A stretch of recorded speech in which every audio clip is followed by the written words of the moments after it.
O Show. This is the Big O Show. This is the Big O Show.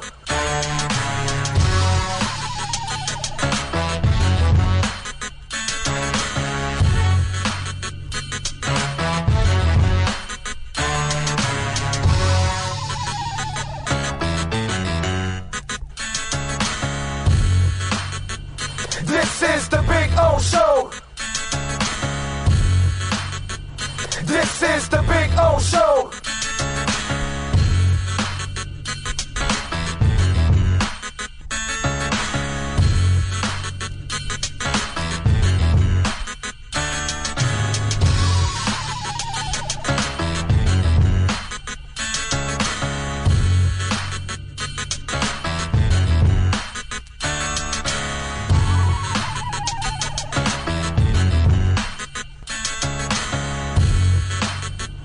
This is the Big O Show. This is the Big O Show. This is the Big O Show. This is the Big O Show.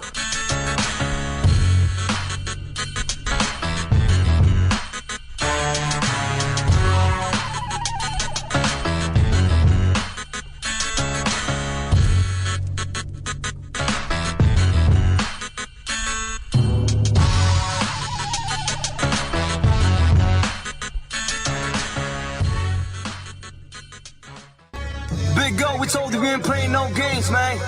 It's just surely probably Pablo, Culture, Lord Productions.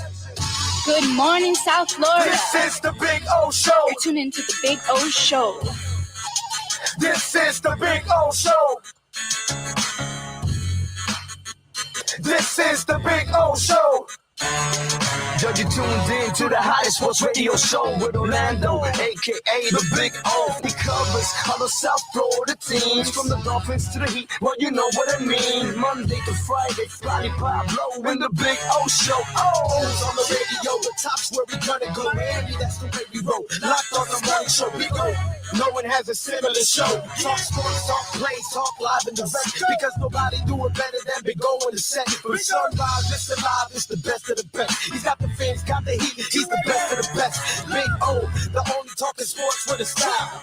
Break it a morning, it's Big O-N. Thank you for tuning in, keeping it glued in. Stay tuned, because right here is where the woman's in. Same place, because right here some of them begin. Simply call and just state your opinion. Real talk, sport talks, the Big O Show. Yeah, you love it, yeah, you like it, call them and let them know. Culture, Probably Pablo, you know, now introducing the man of the hour. Big O, a.k.a. Orlando Austin Gary. Yeah.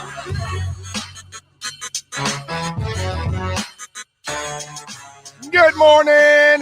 Yes, sir. Welcome aboard. Time to have a little fun. That's what we do here on this show. Enjoy ourselves for a couple of hours. Always appreciate everybody locking it in. Thank you for supporting the show every single day. Actually got a bunch of things to talk about. It's kind of been, I got to be honest, it's been a little bit of a challenge over the last couple of days in finding stories and things to talk about, but I think we got a lot of storylines today to talk about in sports, some local, some national. Obviously, we got all kinds of things. Of course, you have many ways to connect with us every single day on Twitter at Big O Show. That's one way that you can connect with us. Obviously, the folks are already on YouTube, and I appreciate it and love all the folks that are already on the chat board, whether you're watching or chatting. Either way, so appreciative of you being locked in with us. Thank you so much on that as we build this thing back up again and get it going. And Monday, by the way, Omar Kelly will start off with us. He'll be on with us on Mondays and Fridays. We will have a set time for him, so you can lock it in if you want to jump in and join us and talk a little bit about that. I'm working on all kinds of other things, obviously, but slowly but surely, we'll build it back up again. Remember, you can reach out to us on YouTube. You can, of course, smashing the like button is so important. And other ways to support our show, I did it. Cash App. And all you got to do is go to Cash Big O Show. Cash Big O Show all together. That's our ID. Cash Big O Show. Instead of the super chat, which obviously YouTube takes a large portion of it, you can send us the Cash App instead, and we will give you love, obviously. There, I can't say super chat. I'm going to have to say Cash App, that kind of stuff. But yes, I did it yesterday. Thank you for the idea. It makes a lot of sense. Why give, 30% to somebody that's not really doing what we're doing? So all of you out there that are usually supporting us and in many different ways, whether it's our sponsors, you know what I mean? It doesn't matter whether it's the Cash App now, whether you want to send us a text, smash the like button. Just you're watching you're listening to the podcast at any time, day or night. Make sure you smash that like button. I appreciate it immensely. And the comments, and we will return some of your comments too. I can't answer all of them, but I definitely will answer many of them. So appreciate all of you out there as always. We have got already an active board right now. Let me do a little roll call here already early in the morning, or mid-morning, that is, early in the show. Let's put it that way. Matt Walker, by the way, Matt Walker, you are insane, my brother. I mean, you got in at 9:20, so you were in early. NorCal in, obviously, John Santos. Thank you, John. Very nice of you. Says, I can't wait for the Big O Show to start. Thank you. That's very, very nice. Steve Chapman is in the house. Let's see what else. John Rouse is in the house. Omar Lopez, Pat in Asheville, Max Support says hello. To Extreme says, what's up? Congrats to the Suns and Patrick Beverly. What a piece of garbage that guy is. Yeah, we'll get to all of that. Big O, coffee and cannabis, making the day great for decades. There you go. All right, NorCal. Enjoy, my brother. Light it up. Ray, howdy, Big O, everybody. Friday Eve. Yes, you are correct. Danny says, morning, hermano. Hope all is well with you, buddy. If Pat B shoves any Heat player in front of UD, he would be dead this morning. I'm shocked no Suns players stepped up to him. We'll answer all that now in a minute. Ricky Perez is in. Jonathan Dill saying what's up, loves the show. Thank you. Raging Dolphin Maniac in. Antonio Matos. NorCal says, how is Bill doing? He's hanging in there, man. He's all bumped up and bruised up. So he's it got worse after the accident, a couple days after, but he'll be fine. He'll it's not like life threatening or anything like that. So he'll be fine. He's getting therapy and all kinds of stuff. I mean, think about it, dude. You're just going down 8th Street and some guy comes out of one of the streets that has a stop sign, because 8th Street is a major road. And he was on the 8th Street part where there's like 4 lanes. It's more west. And that guy just comes right out of the street and just T-bones him, dude. And you can imagine. It's like, it's crazy. The guy never hit the brakes at all. And it took Bill's car into a truck. So it, like, his car got smashed on one end, and then the driver's side went right into the truck. So yeah, it was a pain in the ass, dude. I mean, it totaled the damn car. So yeah, he's hanging in there. He'll be back in. He'll be back in. We'll get him back. Good morning. I was at Dangerous Minds Brewing Company last night.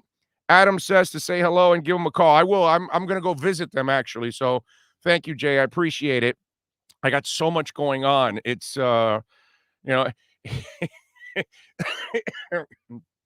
it's funny because when I was doing Onside, I had the responsibilities of the entire station and worried about each show and all that kind of stuff. And it's enough just doing this show and worrying about building back up the sponsors and building everything back up again and getting listeners and followers and all that to understand that we're back over here on a daily basis and all of that. This is why I'm stuck here. I'm not moving anymore. I'm not doing this kind of stuff where I'm bouncing around all over the place, because we got a good home here and we got a lot of great people that are following us. I cannot be more grateful, okay, for the downloads that have been just explosive right from the get-go. and they'll get even better now as football season comes up. And so it's enough of a burden to have to worry about everything else and not really having the support that you need. So, you know what? I'd rather just focus on this show right now and try to build up this. And that's why, we started with Omar Kelly. We're going to get other things, tied to this show to make sure that you guys, when you come here, you get everything that you need when we talk about basketball or football or the Marlins or Inter Miami or you name it, because we'll cover it all as always. So I appreciate all of you out there immensely. Matt Walker says, "Oh, did you?" Yeah, I got the Cash App. I did. So it's there. It's Cash Big O Show. Pretty simple. Cash Big O Show. And I've got the email. So we'll go with it. Oh, and by the way, I just got the message from Omar. It'll be 11:30 on Mondays and Fridays. 11:30 a.m. Omar Kelly will be joining us. So it's a beautiful thing. So if you want to catch Omar every Monday and Fridays, it'll be at 11:30, and you'll get the latest on what's going on with the Dolphins. GP Trap says, "Good morning, Big O Nation." There you go, GP Trap. Thank you, sir. And I responded to your IG yesterday, GP Trap. Thank you. Lisa Rose is in. She's celebrating with her sons being the Western Conference champions. Let's see what else. Alexa V, the president, is in. It's nice to see the president. I don't see her every day here on the show. Troy Ortiz, George Albanese, Ian from Brooklyn, all kinds of, and King Short stepping in. Call of Duty says he just woke up. What did I miss? You missed nothing, Call of Duty. We love you. Thank you for joining us here on the show. So many already getting on the chat board. More are present, listening, and of course, appreciate all of you that are downloading here on the show. So we got a lot of things to talk about with basketball and all kinds of other stuff, obviously college football. Marlins played yesterday. I've got an interesting sports story that somebody told. I got all kinds of stuff going on that we're going to get into today on the program. Now, let's talk a little bit about the Western Conference Finals last night. And the Suns obviously advancing. I expected them to advance yesterday. I told you guys that I thought that they would win yesterday, and they took care of business. Chris Paul made sure. And that's the thing that stands out of all of this. Yeah, we know Devin Booker is the man, and he even said it after the game in the whole presentation and all of that. But when they cut it to 7 and Chris Paul took off, Chris Paul can't do this every night. Last night he was, 41 points, 16 of 24, 7 of 8 from three-point range, 4 rebounds, 8 assists, 3 steals, 0 turnovers. You're talking about a guy that, listen, he has suffered a lot. I mean, I remember when Riley was kind of, there was always this rumor about Riley trying to acquire him and all of that. And you see why Riley wanted him. Because Riley wants that leadership, that guy that's proven and all of that. The only reason I was always against a Chris Paul move, you know why? He breaks down all the time. And he broke down. And hell, he even got COVID. But he's been able to go through the shoulder and all that and COVID. And he's a tough dude, obviously. You don't stay in this league this long, have as many disappointments as he's had, and you don't bounce back. You got to be tough. So we know Chris Paul is tough. I mean, there's no doubt about it. I mean, they even turned him into a basketball in one of the commercials, and he was able to come back as a human being to win the game last night. I mean, that's impressive right there. No, but seriously, the Chris Paul thing was awesome. It was, and the other thing is, at his age, he can't carry a team anymore. He can't be scoring 41 points a night. That's not who he is. He really wasn't scoring a lot in the last couple of games. It wasn't like he was tearing it up. But last night, he was like, I need to end this. And that's where a veteran steps in who is not afraid of the moment, who is a guy that is ready to attack, is fearless. And then mentally, he was at another level. Because to get what he got out of Patrick Beverly and company, It's because he got in their heads. You know what I mean? Boogie Cousins. Now, Boogie is a mental midget. Boogie might be 7 foot tall and all that stuff, but no matter how much the announcers sometimes try to sell him throughout the week or the last couple of weeks in the playoffs, and I think it was Jalen Rose maybe or somebody in the studio was talking, oh, Boogie Cousins going to have, and Boogie needs to get paid, and Boogie this, Boogie that. Well, there's a reason why Boogie, is a guy that you get at the end, and you get him for a veteran minimum. You don't really take any chances because of stuff like that last night with the elbow. And I know Paul kind of baited him, but if you're too stupid to get baited, and that's the other thing, that when you look at CP3's game, physically he overcame, the injuries, the wear and tear, the years, all of that.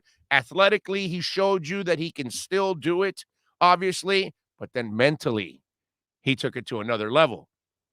And that's the difference, And so when you look at that whole scenario, it's a veteran player that took over the game and scored, what was it, like 16 of the next 17 points or whatever, 14 out of the next 17 points. It was just a stupid ass run that he went on, and he was hitting every shot, and he was breaking them down. It didn't matter. Oh, you want to put a bigger man on me? He broke him down, took him into the paint. If he didn't shoot it, he set somebody else up.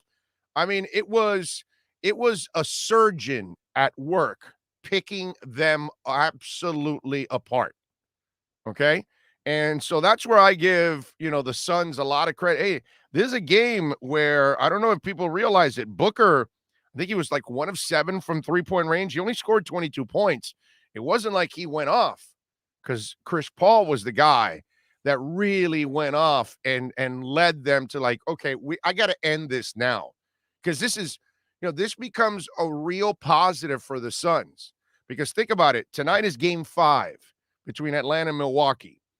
If you're the Suns, you're sitting back on your couch going, let's go 7. They want to see this thing stretch out for 5 more days. They want to see this thing stretch out so they can rest for an entire week. And Chris Paul can get a week off. And that's what Chris Paul was saying. I need to end this now. Now, right now. I want to get some extra rest before we start the NBA Finals. And that dude, again, you saw it last night. He will be fearless. He will be ready for the moment. He is hungry for that moment. We're talking about a guy that's a first ballot Hall of Famer. Oh, and by the way, please do me a favor.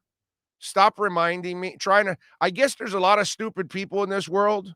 That's why we got to tell you, hey, don't bring a gun to the airport. You know what I mean? And it's like, do we really have to tell you that? But apparently we do, because people are stupid enough to think that they could just bring a gun to the airport and go right through, security. And that's how it is in this world, right? So they keep telling me about, Chris Paul's greatness and that he's a Hall of Famer and all that stuff. And it's like, I know that already, dude. Relax. It's like some of us didn't know that or something. Guy's been a great player. The only knock on Chris Paul has been the injuries. That's it. His body is broken down a lot. And that's the one thing you fear, even if you're the Suns in these finals coming up. You're worried about make sure that he stays healthy for that next series so you can finally win that title. You know what I mean? But what CP3 did last night was just what leaders do. Period. What leaders do. And he got it done last night, and you got to give him a ton of credit, because his leadership has lifted that entire team. And his leadership, is the one that influences a lot of these young guys to take it to the next level. And listen, you've got to do it as a parent. You got to teach your kids how to work hard, how to be dedicated, how to be responsible, and then you hope they follow your lead. You know what I mean? If you're a teacher, you're trying to do it with your students. If you're a coach, you're trying to do it with your players. You need to set the example. And, Chris Paul, man, it's just, he sets the example. He is a pain in the ass to make sure that you follow all of that. You know what I mean? That's the other thing that's impressive with him, that this is a cat that he will be demanding. He will be it'll be to a point that it's overbearing. That's kind of the way he's been labeled all throughout his career. He's just a guy that doesn't take a lot of crap. And last night, when they cut it to 7, he says, "No, no, no, no. This is not going on again." And he took over, and that was impressive. I got to give him a lot of credit on that end. Now, as for Patrick Beverley, the former Heat training camp invitee. When Patrick Beverley started his career, I believe he was undrafted, and then the Heat brought him to training camp. And he made an impression, but he just couldn't stick on the roster. And then the rest is history. He was able to stick onto somebody else's roster, and he's been a player all throughout. Look, he is the Noid. All right. I think I mentioned that yesterday. That's what he is. He's annoyed. And he's a pain in the ass. And he's the guy you hate to play against. And he's probably the guy you love on your own team because he's driving the other team crazy. Now, last night, the punk ass move to push Chris Paul in the back. And it really didn't look like Chris Paul said anything to him when they crossed. But even if he did, we go back to Boogie. Are you that stupid to get baited? And you're going to overreact on words, and you're going to get thrown out in a game. You know what I mean? And these are the things that sometimes if you're a general manager, you say, yeah, no, he's got some basketball abilities, but, mentally, is he a guy that I can count on all the time? And last night, Boogie and Patrick Beverley proved that they can be baited, proved that they're mental midgets in the heat of the moment because they allowed their emotions to get the best of them. That's why Chris Paul was laughing and this is why I told you physically, right? Athletically. And then I said mentally, he won that game because there are things that there's a psychological war that is also going on. The war isn't only physical. The war isn't always athletic. The other war is the mental side of it. And we talk about this all the time in sports. It doesn't matter what sport it is. There's going to be a level of intelligence that is required. There's going to be a level of psychological demand that's going to be required. And some players have it. And then players like DeMarcus Cousins and Patrick Beverley do not. And that's the difference there. And those are the little characteristics that when you decide who you want on your team and who you don't want on your team, that's when James Jones says, yeah, Boogie Cousins has got talent, but no, I don't want him with these young guys. And, after the game, I'm watching Boogie Cousins talk to Paul George and try to, I don't know what he was telling. Hey, he was probably telling him, hey, big man, I hope you're stay in the game. You're doing great, this and that, whatever. You're fantastic. Don't let anybody tell you. That's the last guy I want to get advice from if I'm Paul George. You know what I mean? I don't want to associate with that guy. And that's where that part of the Clippers, they've got to understand. And if you're Steve Ballmer, okay, you look at, Paul George yesterday, 6 of 15, 1 of 6 from three-point range. He had 2 assists and 4 turnovers. So that one game where he, had a great game, what did I tell you? The mean jack, if you don't follow it up, and because you missed all the free throws in those 2 games, you ended up costing your team a couple games. People can make excuses all they want for Paul George if you want to, but going small in the biggest moments has been something that's happened to him several times. He's had some good moments. Yeah, he has. Especially when he was in Indiana, he had a couple of decent moments. But in the end, that's the one reason where if you talk to people from Indiana, and I have the luck that, I've gone there for 20 years. So I've gotten to know a lot of people in that area. And the one thing that they were, when Paul George was shipped off, the one thing that they were happy is that they didn't feel that he was a clutch player. They didn't feel like he was a leader. They didn't feel like in the end, he was going to do everything you need to be a winner. And this has kind of reared its ugly head a little bit in the Clippers series. Is he super talented? Of course he is. We all know that. Can he do everything on the court? Yes, he can. But does he do it consistently? Does he do it efficiently? You know what I mean? And mentally, is he tough enough? Look, we're watching with Giannis now. That countdown. Are you kidding me? Can you imagine a countdown on Larry Bird? Larry Bird would probably turn around at the foul line and throw it backwards and nail it. I mean, Michael Jordan looked at somebody and closed his eyes and hit a free throw. That's what superstars do. Superstars don't get affected by any of this stuff. And that's the mental side of all of this is so important. And that's something that the Clippers are going to have to work on. That if you want to get there, you got to be careful. You know? Yeah, Vontaze Burfict can play, but he can also get you in trouble. Pac-Man Jones has his moments, but the problem is he's also a mental midget. You know, these kind of players exist in every sport. Every sport, you're going to have the guy, Ryan Leaf. You know, all of a sudden, he had a lot of talent, but mentally, he couldn't handle everything, and he lost it. This happens a lot. This happens in life, okay? This might happen in your sales meetings because there might be one guy that can't hack it, can't make his numbers, has pressure, this and that. I've seen it in our business. I've seen people that fold in our business too. You know what I mean? It's mental is so important. And Phoenix had it. Clippers didn't last night.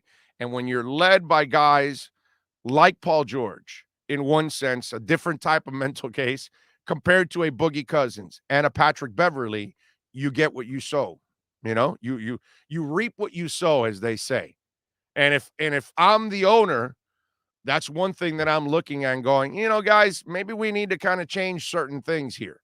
That's why when the Heat committed to Whiteside, it was weird because Whiteside never fit anything that's the mold of a Heat player. And sure enough, as time went on, he proved it every single day that he wasn't a Heat player, and he's a mental midget also on top of all of that. It's so important, man. It's incredibly important. It's not just that you can athletically throw a football, score the basketball, score the puck, whatever. You've got to be able to hold up on the mental side. And I thought that was one of the shortcomings for the Clippers, and that's why the Suns are in the NBA Finals. Remember, you can reach out to us here on the YouTube channel if you want. Twitter at Big O Show. Remember to smash the hell out of the like button. It is so important to smash that like button, please. Whether you're listening to the podcast, whether you're watching here on YouTube, smash that like button also. And if you want to support the show another way, thank you for the ideas. Cash App is the way to support us. Cash Big O Show. That's Cash Big O Show. If you want to support us there on the Cash App. I appreciate all of you out there and appreciate the idea too on top of all of that. That is very cool. Very cool. Let's see. What do we have here? Quinnen Williams, for example. 90 miles from Cuba says, good morning, all. Always good to see you. Thank you. Always good to have you on the chat board and supporting us. David Pridham is in. Happy Canada Day. Okay. It's also happy what's it called? Happy Bobby Bonilla Day too. Today, July 1st is the day where Bobby Bonilla gets $1.19 million. Bobby Bonilla restructured his contract back in 2001 for a 35-year contract because it ends in 2035, and it's a 25-year contract actually when it's all said and done.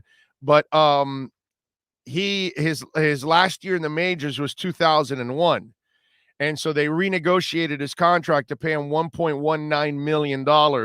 So every July 1st, they have to pay Bobby $1.19 million, and they're paying him that through 2035. I mean, that's just impressive. So not not only is it Happy Canada Day, but it's also Happy Bobby Bonilla Day, because every July 1st, he is absolutely amazing when it's all said and done. I love it. Ed Marti, thank you, sir. Sends in a super chat. Thank you, sir. Appreciate it. Smash and dash like button. That's right. You can smash and dash too. You can pop in, check out the YouTube, smash it, hit that like button, and then go watch later on if you want. All right.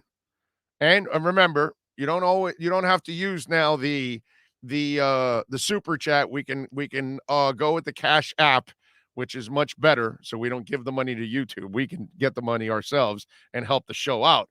So make sure it's Cash Big O Show on Cash App. But thank you, Ed. Appreciate it there. Thank you, sir. Too Extreme says Paul George is highly talented, but he's just not a number one. He can't carry a team to a championship. He's the player you want to help assist your number one player to a finals. I agree. That's just what he is. That's kind of what he's proven to be.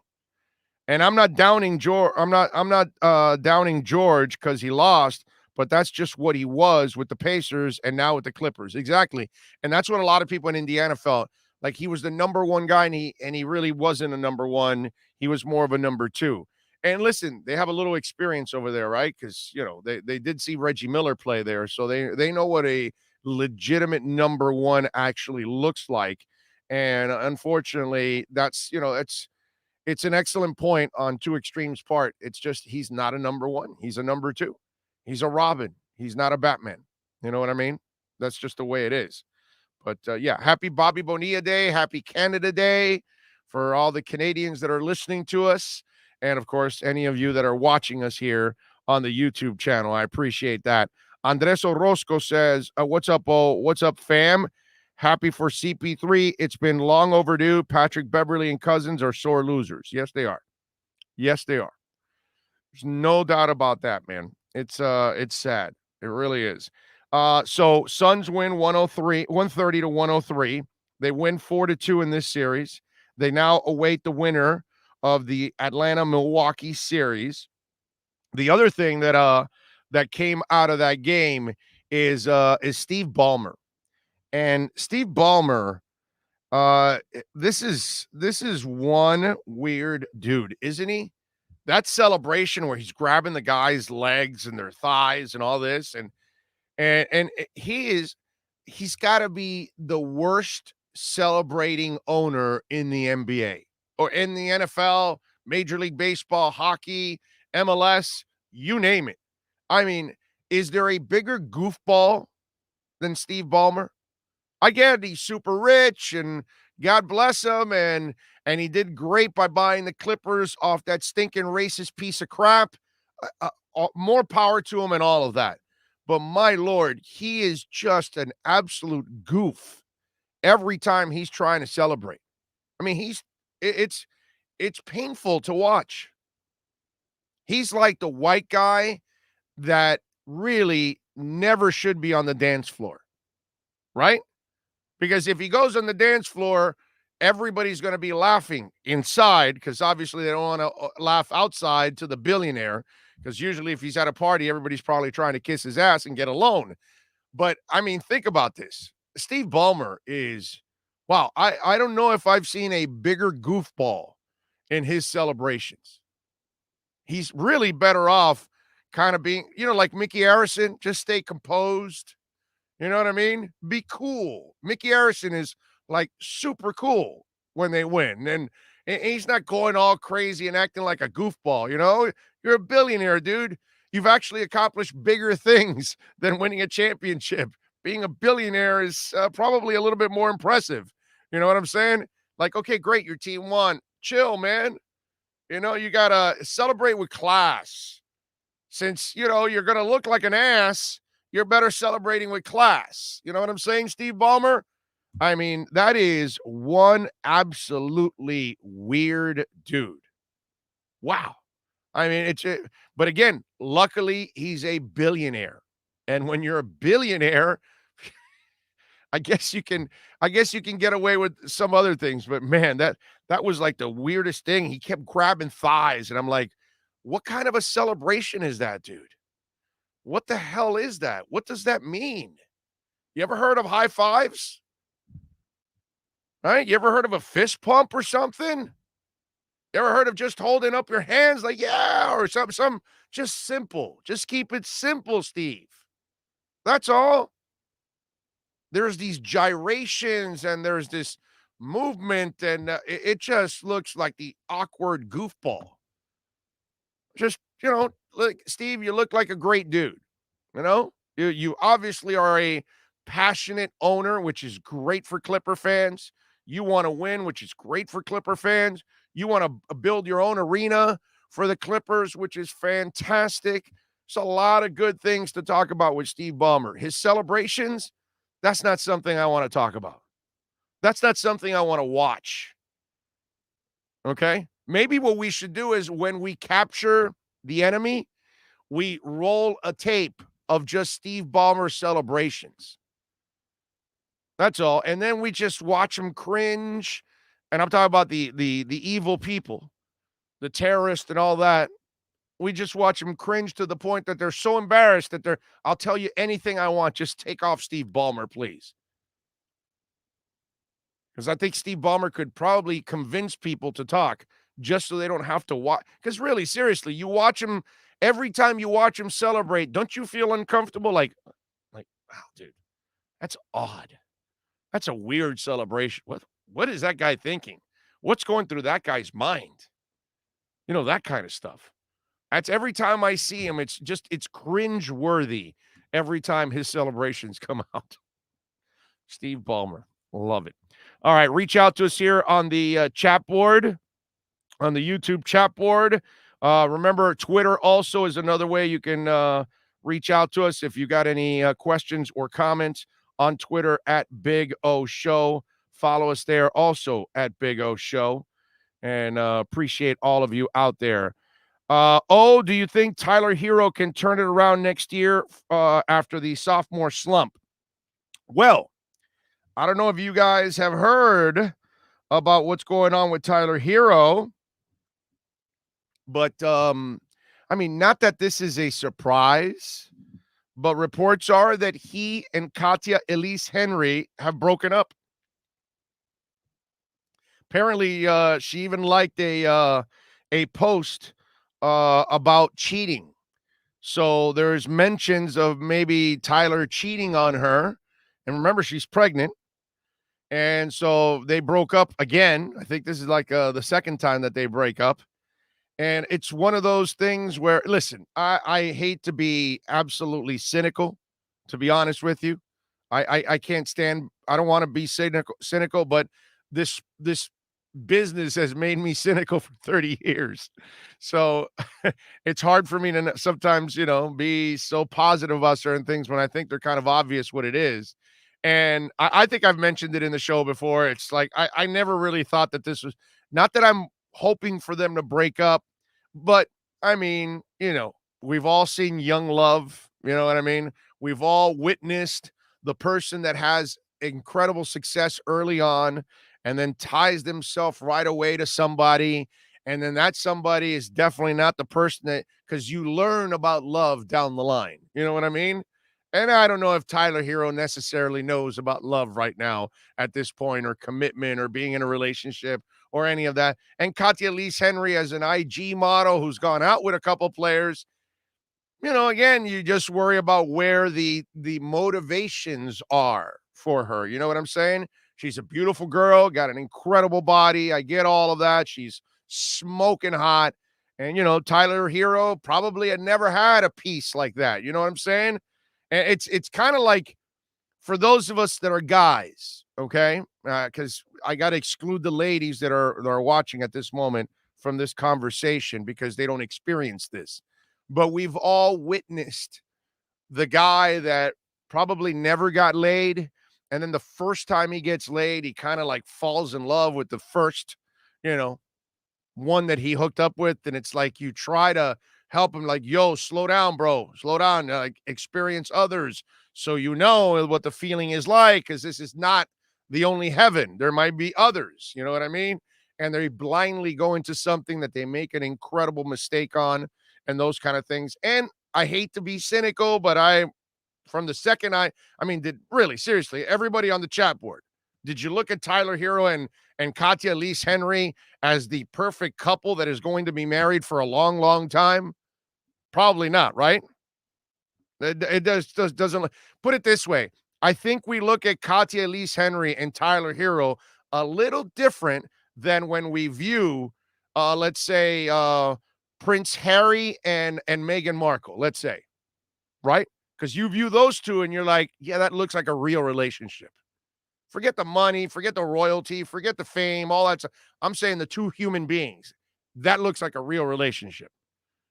This looks like a bunch of kids playing house. You know what I'm saying? And one kid who just got some fame and, and who knows, maybe if he did cheat, it's because he realized that, maybe he's not really truly committed to one woman for the rest of his life. You know what I mean?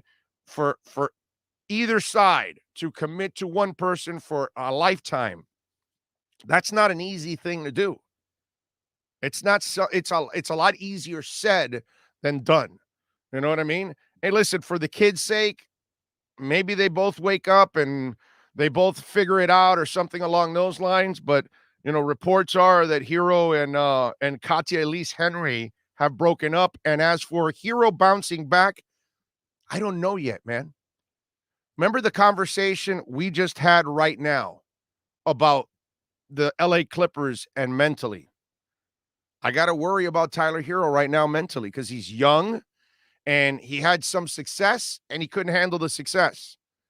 And it got to a point where, whether it's his girl, whether it's Taco Tuesday, whether it's whatever it is, and the scowl and all that, and the hype he got coming out of the bubble, and then the expectations rise, and he wasn't able to meet those expectations. So I don't know. He's, where Tyler's at right now? Tyler's at a fork in the road. It's shit or get off the pot. And that's probably what Pat Riley and Spo are telling him right now is, dude, either you prove that you are the guy or you're not going to end up getting the opportunity here and we're going to move on. But you better wake up and whatever goes on off the court, you better compartmentalize and better put it away.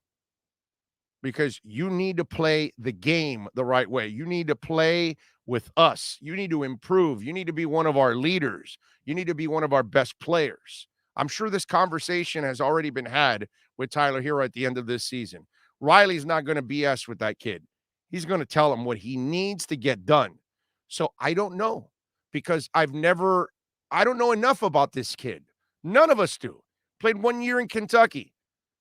And he had a decent stretch for the bubble. And he had some moments this year. He wasn't terrible, but he wasn't better, and he did not improve, and he didn't get better towards the end of the year when they needed him most. So I don't know what we're going to get from Tyler Herro. I don't know if he's mature enough for all of this right now. I don't know if basketball is the priority for him at this point in time, or is it that he wants more fame and wants to enjoy the social media and the IG model and go have fun and do all that and not do the work in the gym and on the court. See, with Dwayne Wade, he might have had a divorce behind the scenes, and he might have met Gabrielle Union, and he might have had any of those kind of issues, right? Fighting for his sons and all of that. Did it affect him on the court? No. Did it affect him for his dedication? No. Did it affect him for his commitment? No. Did it affect his leadership? No. There's plenty of players that have to compartmentalize on and off the court, don't you? Right?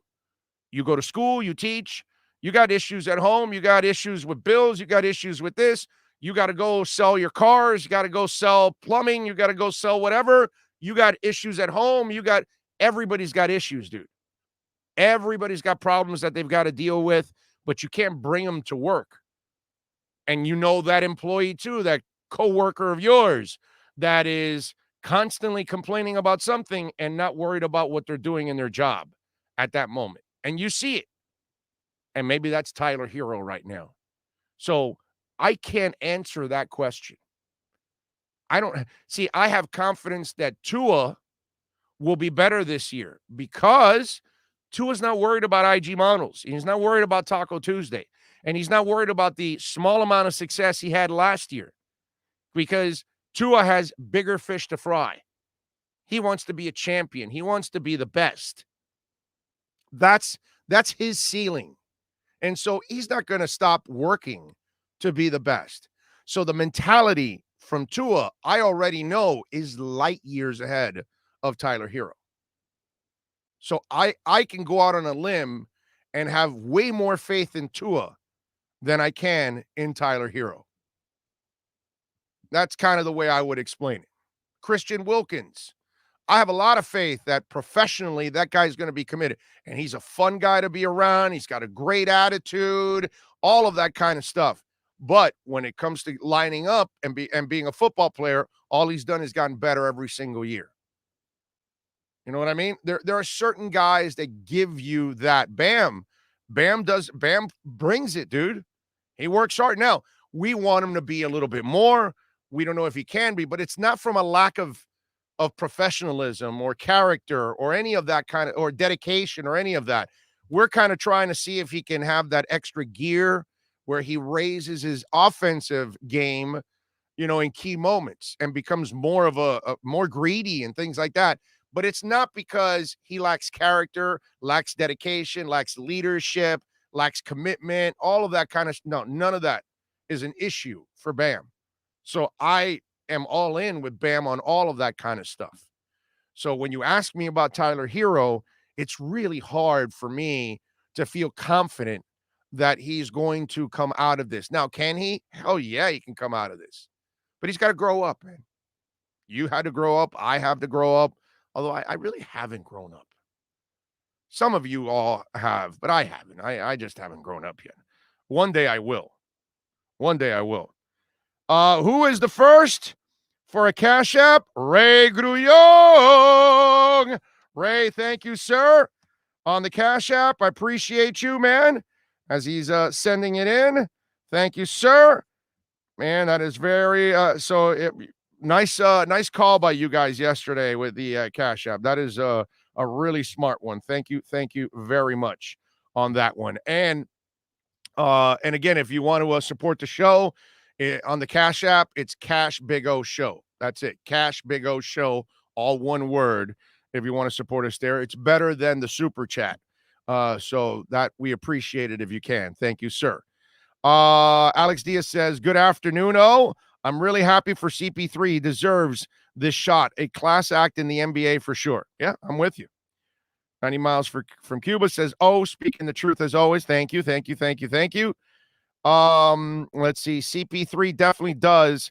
He got lucky. Everybody got hurt. I got to say that's kind of become this thing that people are talking about, not giving Suns credit. I don't buy that, my brother. I don't buy it because, okay, listen, if Anthony Davis, is that something that you're going to blame the Suns for? That guy's always injured. Always injured. You know what I mean? So, too bad. The Lakers won a championship last year because the team they played got injured. LeBron won a championship because somebody got suspended. The Marlins won a championship because a Cubs fan is an idiot. We could just go on and on and on and talk about breaks, the immaculate reception. We could talk about all kinds of things that have gone on in the history of the games, all of the games, NFL, hockey, basketball, baseball. There's all kinds of breaks going on. So we can't sit here and put an asterisk on this whole thing because Kawhi Leonard, who's always injured, is injured. Now, if you're telling me that these are players that never get injured and flukish, this happened, but dude, Kawhi Leonard's a sack of injuries. They got to load management his ass. Meanwhile, here's Larry Bird playing night in and night out and lying on the floor with a back issue because he can't sit down. You know what I mean? Here's Bill Walton still hanging on to his career because he's got fused ankles. And so here's Bob Kuchenberg going back into a game with a broken back. I mean, I'm not going to do that to the Suns. I'm not. I'm sorry. It sucks that, what really sucks, us, for the fans, is what I told you yesterday now. All these injuries are taking the fun of the way out of the game, but I'm not going to. Why? Because the Suns have lasted longer because they haven't broken down like other teams. Well, then, kudos to them, dude. But I'm not going to sit here and take credit away from the Suns. That's just not fair, man. That's part of it's a battle of attrition, right? Part of all of this is you got to physically and mentally stay with it. Clippers couldn't stay with it mentally, couldn't stay with it physically. Lakers couldn't stay with it physically. That's just the way it is, man. Goran Dragic breaks down all the damn time. Broke down in the worst time last year. But that's Goran Dragic. That's his body giving in for the last couple of years. This isn't anything new. The Bam one was a little freakish. Okay, I'll give you that. But are we surprised that Goran Dragic got injured? No. Come on. You know what I mean? That's kind of that. If you sign Anthony Davis, that's the reason why I don't like Anthony Davis, because he's always freaking injured. It's just kind of the game. So part of it is durability. Part of it is lasting from game to game and taking the beating. And guess what? The Suns have taken the beating of last season to this season, and they're the team that right now is standing at the end and waiting for one more team to join them in the NBA Finals. I find it unfair that we go ripping the Suns. And remember, there's a bunch of young guys led by a couple veterans who had to learn how to win. They've never been in this. And not only did they get in this, they got all the way to the NBA Finals. So mentally, let's give the Suns a lot of credit because Devin Booker stepped up and Ayton stepped up and Cameron Payne stepped up, and we're not surprised that Crowder plays, big in big moments. We're not surprised that CP3 plays big in big moments. None of that surprises us. But a bunch of other young guys have stepped up. I just told you about Tyler Herro. We just talked about compartmentalizing and attitude and what's it called? Maturity. So look at Devin Booker and look at Tyler Herro. Look at Cameron Payne, look at Tyler Herro. Look at Ayton, look at Tyler Herro. And Ayton had his issues too. And Chris Paul had to reach him, from the get-go. They even talked about it yesterday. Ayton even talked about it, and so did CP3, that they had their disagreements. And then everything kind of worked out. That's why you have a Monty Williams, who, by the way, man, I love Monty Williams, right? I remember him as a player, but you remember him as a player and then you see him as a coach and you're like, this is a guy that was built for coaching. I mean, the way he carries himself, he's calm, cool, collective. He's a leader. He's a communicator. Monty Williams just, rubs me the right way. Like, that's what a coach is all about, Good stuff there. But I'm not going to do this to the Suns. I'm not doing that shit. No. I'm going to give them credit for being tougher than the Lakers, for being more physical than the Lakers and outlasting the Lakers. And I'm going to give them credit for outlasting the Clippers and being mentally tougher than the Clippers. I'm not going to do that to them, man. I'm not. I'm going to give them the love that they deserve. They're in the finals. And by the way, I'm rooting for them no matter who makes it from the East. I want CP3 to win one because he deserves it. Because every time I look at Marino, I sit there and I'm pissed because they never got him the defense and the running game he needed in order to win a title. And when he walked away from the game, nothing has disappointed me more as a sports fan in my existence than not watching Dan Marino win a title. And I don't like seeing, the great ones actually leave the game without a title. I was happy for Ray Bork when he got traded from Boston to the Avalanche to get his Stanley Cup title after giving everything to them. And I was happy for Alonzo Mourning, who fought through everything and a kidney issue, and then was the most important center in those finals against Dallas, actually, and got his title. You know what I mean? Those things are satisfying to me as a sports fan. Doesn't have to be my team, doesn't always have to be my players, but watching a Ray Bork get it, watching a CP3, get a championship, I'm happy for him. Watching John Elway, after having to play with Sammy Winder and company and get his ass kicked by San Francisco and Washington and all of that, to then close it out with a defense and Terrell Davis and 2 back-to-back titles. God bless him, dude, because he deserves it. You know what I mean? And as a sports fan, I don't want to see Barry Sanders walk away from the game because he's frustrated that the organization sucks.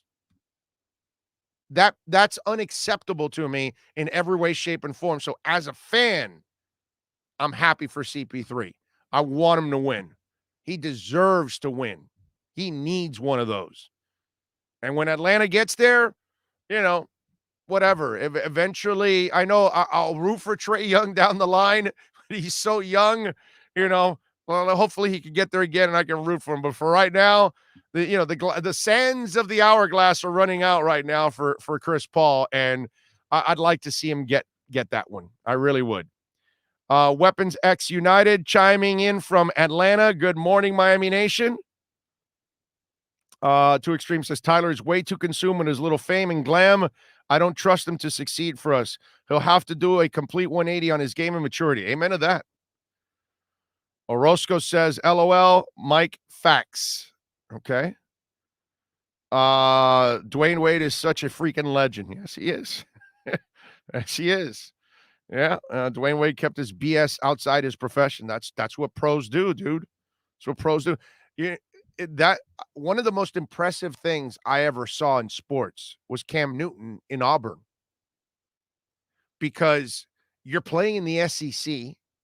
You were clearly, it was a good team. There were several players there, but he carried that team. He was the ultimate mismatch in college football. He did it for a while in the NFL too at times with his physical play. Obviously, that runs out because you can only do that for so long in this league. You got to be able to throw the ball, but that's not his deal. But forget about all that. I'm just talking about Auburn. There's a freaking investigation going on. The NCAA is up his ass with everything. You got writers all over talking about, hey, taking money this, doing that, doing this, doing that. And that's all. That was the attention more than almost his play.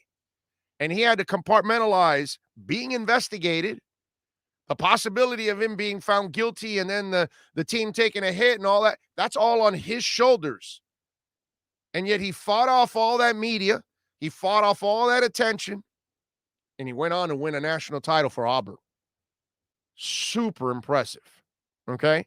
Say what you want about Cam, whether you like him or you don't, but don't tell me that final year at Auburn was not incredibly impressive, because you know how much that would have consumed other players? You know how much that would have sucked the life out of them, and they wouldn't be able to perform on a Saturday?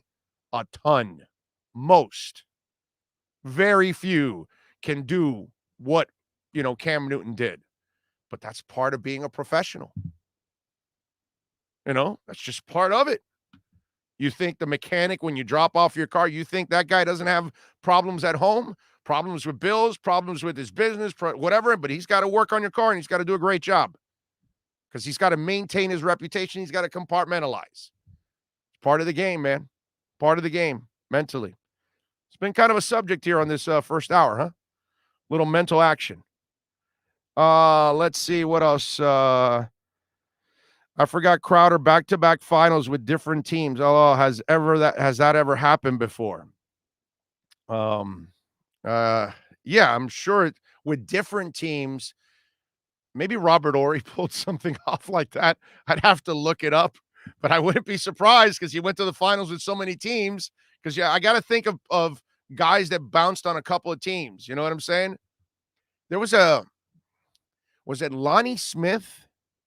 Did he make it one year with the Phillies and then the next year with the Braves or something like that? I don't know. I think I've seen that. I think it's happened before. It's happened before. I wouldn't be surprised if it's happened quite a few times. You know what I'm saying? Now, I don't know if they won it both, each time. That's a whole different ballgame. Crowder didn't win it last year. He's got to win it this year. That part I can't answer, but I'm sure it's happened several times over, over time in sports. I'm sure it has. Let's see. What else do we have? Funny how Kawhi Leonard sits in a luxury box when injured and other players have to sit in a bench. Yeah, although he was on the court when they lost last night. I don't know if you noticed that. When they lost and they came off the court, I wanted to look for that. And I actually rewinded to make sure it was him. And he had a blue mask on, and he was, when Paul George walks off, go look at it. When Paul George walks off, Kawhi Leonard is there on the floor with his team. So yeah. Listen, Kawhi Leonard is not a leader. I said this last year. We already had this segment last year.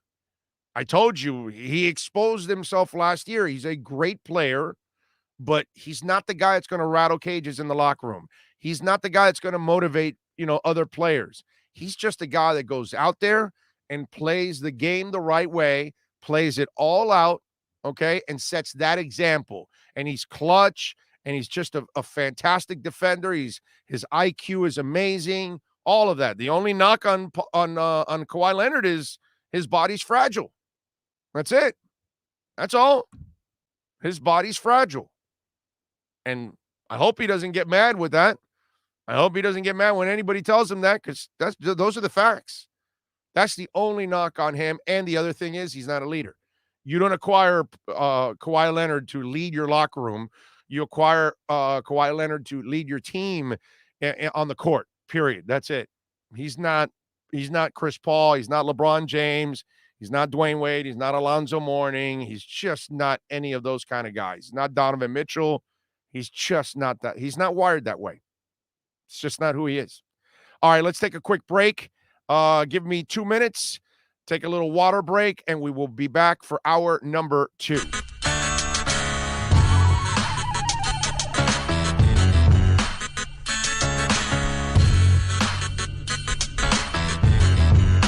This is the Big O Show.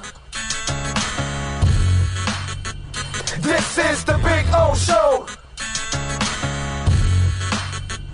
This is the Big O Show.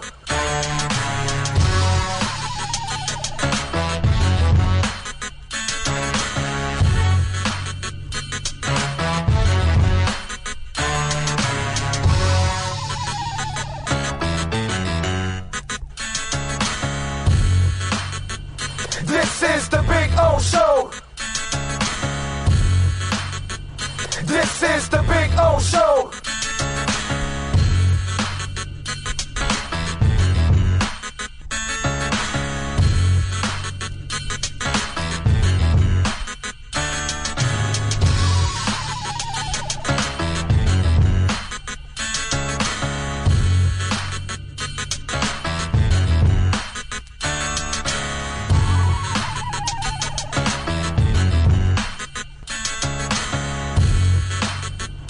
This is the Big O Show. This is the Big O Show. This is the Big O Show. This is the Big O Show.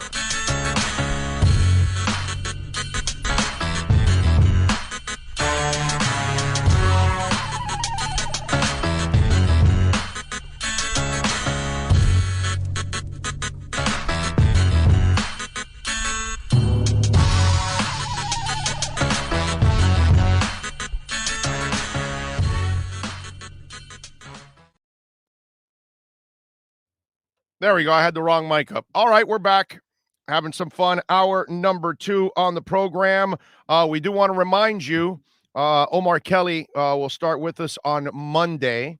Got a couple of things I want to touch base with you on. Mondays and Fridays, Omar Kelly will stop by on the program 11:30 in the morning.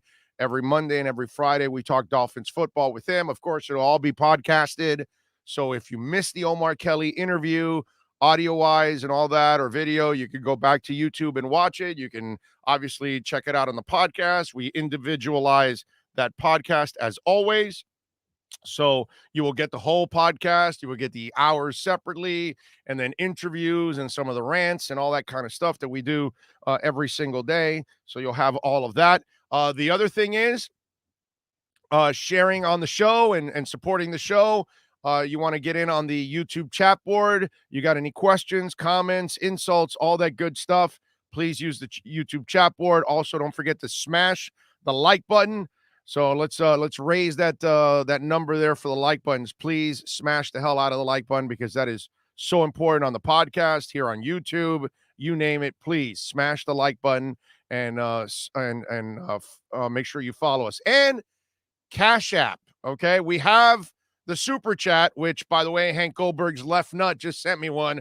Thank you, Hank Goldberg's left nut, for the super chat. But since YouTube takes away 30% of that, you guys gave me the idea to open a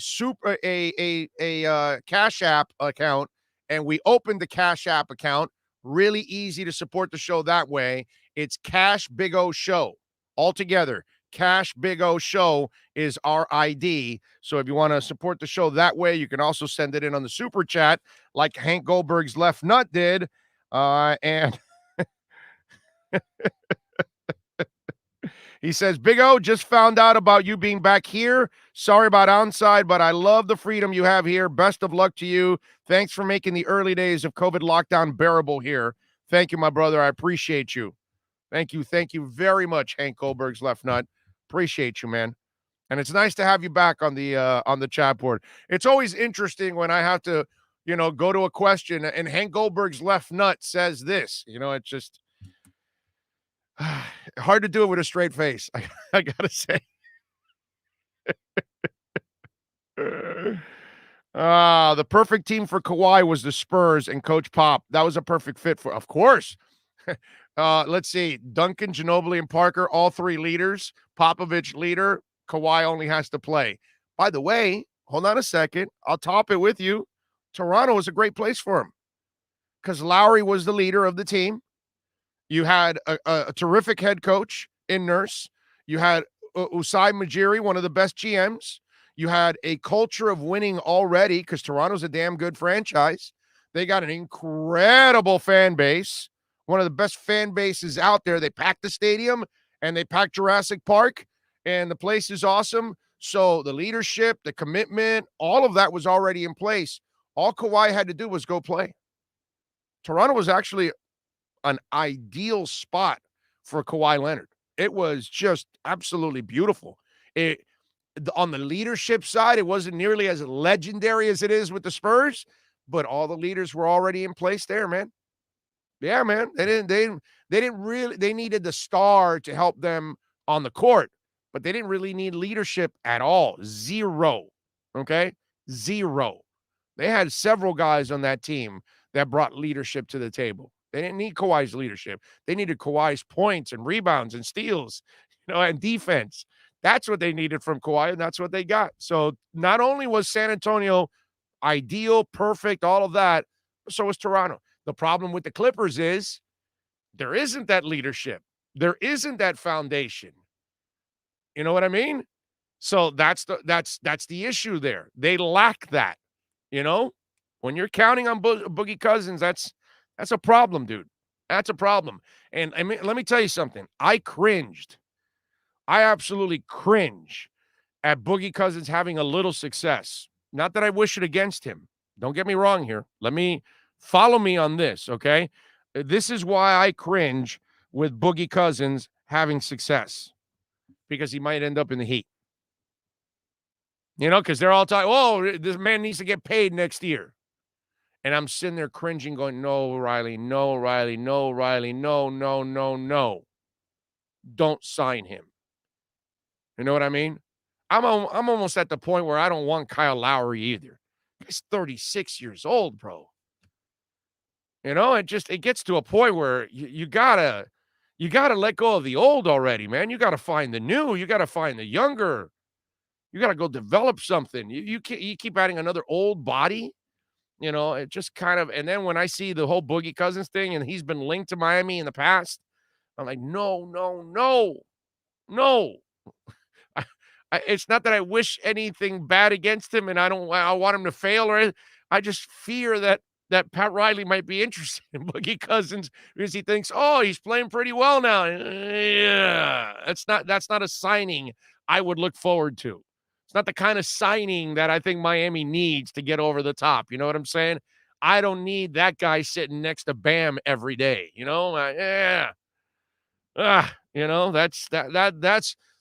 That's how I'm twisted. Okay, while I'm hearing this Cousins talk up until last night, I'm thinking, oh God, I hope Pat Riley's not watching. I just no, I don't want that guy here. I think you lost all the youngins when you went Sammy Winder, LOL, Steve Atwater, and then Carl Mecklenburg, too. The surgeon, Carl Mecklenburg, number 77. Good player. Led the Orange Crush. Yeah. For the youngins, they think Orange Crush is a can of orange juice, or orange soda, that is. For us, the Orange Crush is something completely different. So, yeah, I'm good. Andres goes, no consistency from Cousins. I'm good. Yeah, no, I'm just, I don't want anything to do with Boogie Cousins, man. Nothing whatsoever. Marlins, by the way, exploded. They had a rain delay and everything, but they got it done against the Phillies, 11-6. Panic, who just got traded for, hit his third home run of the year, a solo shot in the second. Duvall, the man that hits just above the Mendoza line, hit his 18th home run of the year, a solo in the fourth. Starling Marte, did you see that they're talking about giving him an extension? He went 4 of 6. He's batting .302. Sadly, Marlins are still 11 games under 500. They're not going to. I mean, right now they're close to the pace to lose 100 games. They're going to be in the 90s right now, and that's rough, man. That's rough. Oh, that is rough. And as the second half wears on, if those bats don't wake up, you know what happens to the pitching. Pitching's probably going to wear down a little bit because it's a young pitching staff. You're building up these arms to get to that point where they can, toss over 200 innings in a year. So that part it's rough, man. Rough. Tonight, it'll be Pablo Lopez and Zach Eflin. It'll be 6:05, the first pitch. Let's hope the boys can pick up another victory against the Phillies. That would be really, really nice. We got the Hawks and the Bucks tonight, 8:30 TNT. So we get a little earlier start, which is also good. Series is tied at 2 games apiece. On the basketball end, I got to share a story with you that I saw. Jamal Mashburn was on a podcast, and they asked him about the dream team moment. And for those of you that are young, and you probably have heard the legend and the stories of the dream team back in '92. They had David Robinson, Clyde Drexler, Patrick Ewing, Karl Malone, Larry Bird, John Stockton, Scottie Pippen, Chris Mullin, Charles Barkley, Michael Jordan, Magic Johnson, and then Christian Laettner was the only college player that was part of that group. Now, they had a group of college all-stars come in and play against them. Jamal Mashburn was part of that with Rodney Rogers and a whole bunch of other guys. And so there's a great story behind that. And some of us know a little bit of the story, but it's nice to hear Jamal Mashburn tell the story and describe exactly what happened with the Dream Team, because obviously that was the greatest collection of superstars we've ever seen on one team. We've had some pretty good ones after that, no doubt about it, okay? But I think that will always be considered the best of the best because the legendary names that were on this list are just absolutely sick. Some of the greatest champions in the history of the game. When you just put Magic, Bird, and Jordan alone, that's it. Okay? That's all you really need. And then you start adding some of those other names. It's just an incredible collection of superstars overall. So Mashburn is telling the story about how the young college guys came in and were kicking some ass. When we got an invitation, it was 8 of us. It was myself, Bobby Hurley, Allen Houston, Chris Webber, Rodney Rogers, Eric Montrose. Shout out Rodney Rogers, man. Shout out to OG. Yeah. And Grant Hill was on that squad. So we get to La Jolla, San Diego, and we check into the Marriott. We go up to our floor, and we're walking in the corridor, and we see this tall white guy coming down the hall. And I'm like, damn, that looked like Larry Bird. So Larry Bird coming down the hallway, me and Chris Webber, and Larry Bird, you don't realize how big Larry Bird is until you stand up close to Larry Bird. Exactly. Larry Bird, legit 6'10". Real talk. When I first stood up against him when he was coaching the place, I was like, damn. So he walked by us. He says, y'all those college guys? And we was like, yeah, we the college guys. And he looked at us and he said, get some fucking rest. It's going to be a long week, and walked off. And we was like, what the hell? What y'all got us into? Yeah, I'm like, okay. You know, we like, all right, what's going on here? I wanted to say what's up, and he just came at me like this, like, damn. Yeah. So the next morning, we get up and we go to practice, and Roy Williams is our coach, but we only got 8. So we like, well, how are we practicing, and what are we practicing for? So we spent, I want to say, an hour doing the 3-man weave. And I'm like, what's going on here? Then they bus us to another location where the dream team is practicing. And these about 400 people standing outside waiting for the dream team to come out. They take us up to a top floor, and the dream team is practicing. They're finishing up their practice. And then they say, all right, get loose and stretch out. We're like, okay, we playing? They're like, yeah, we're going to play next. So we get out the gates. Like the first 15 minutes, we kicking their ass. we running them all out. Bobby Hurley in the lane, killing John Stockton. So they stopped the game and turn off the score. I think we were up like 72, 66 or something, 64, something like that. They just stopped the game. So we like, all right, was this halftime or some shit? They like, nah, the press coming in. So I'm like, oh wow. So that's when the thing came out that Chuck Daly let us win. Because they didn't want to hold a complete game because they knew it was going to be downhill from there. Because we were trying to prove that we could represent the country. Yeah. So we lit their ass up, and then something happened. We're sitting there, and we get back to the hotel. Rodney Rogers says something to, it's a group of them. It's Larry Bird, Magic Johnson, and everybody's shooting the shit. And Rodney Rogers said, hey, Larry, you ain't hit a jumper since 84. Magic heard that shit.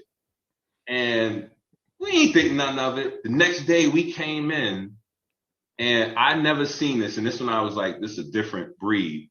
Magic Johnson fed Larry Bird the ball probably about 8 times in a row down court. Larry Bird got the ball on Rodney Rogers, and every time he was about to make a move, he told him what he was going to do. 1 dribble, pull up, going left, off glass. 1 dribble, going right, spin, shot, bucket. He scored 9 times or 8 times in a row. Left the court to go lay down because he couldn't sit on a bench. He had to lay down because of his back. And said, young fella, look like 84, huh? Last time he made So I'm sitting there and I'm like, wow. I said, so that's they kicked our ass for the rest of the week. There you go. Lesson learned. I mean, Larry Bird is the guy that walked into the 3-point contest. You know, you walk into the 3-point contest, you're walking in, and in those days, I mean, I let me be the old man on the lawn now, okay? Because, you know, I lived through the dunk era when it was Michael Jordan and Dominique Wilkins and Dr. J and Larry Dance Nance, and, you know, we actually had like the best dunkers actually be dunking, you know what I mean? And the best 3-point shooters were actually in the 3-point shot, that kind of thing. It's not like the desperation that they have now that they find, guys that are bench players to do this kind of stuff. The stars came out early in those all-star days to actually do those events. The superstars came out to do those events. But anyway, when Larry Bird walks in, it's the best 3-point shooters out there in the league. And he walks into that locker room and he says, so which one of you guys is playing for second place? Like, that was the last dude you want to talk crap to is Larry Bird, man, because apparently he was maybe one of the best trash talkers in the history of the game. And so there's Rodney Rogers, let the lion sleep, but you woke him up and, he roared and then he gave you one hell of a bite after that when it was all said and done. Larry Bird. That's a great story. And it kind of adds to the whole, what's it called? Legend. That is not Larry Legend, but the legend of that dream team and those moments, man. That was actually good. And Jamal Mashburn, by the way, say what you want, whatever you think about him as a player, whether you think he was great, whether you didn't think he was clutch or whatever. I've heard it all. He's actually a really, really good human being, man. Really, really good dude. I enjoyed covering him when he was here with the Heat. He was always a classy guy, and even some of the tough moments that he had, he stood up like a man and took it on. So yeah, it's interesting. Rosendo says, take a shot to save a game. I'd choose Michael Jordan. If I had to choose a player to take a shot to save my life, I'd take Larry Bird. Pat Riley. Yeah. Yeah. I mean, when you talk about money players and shooting, Larry Bird, man, Larry Bird's shot was just absolutely sick. Yeah.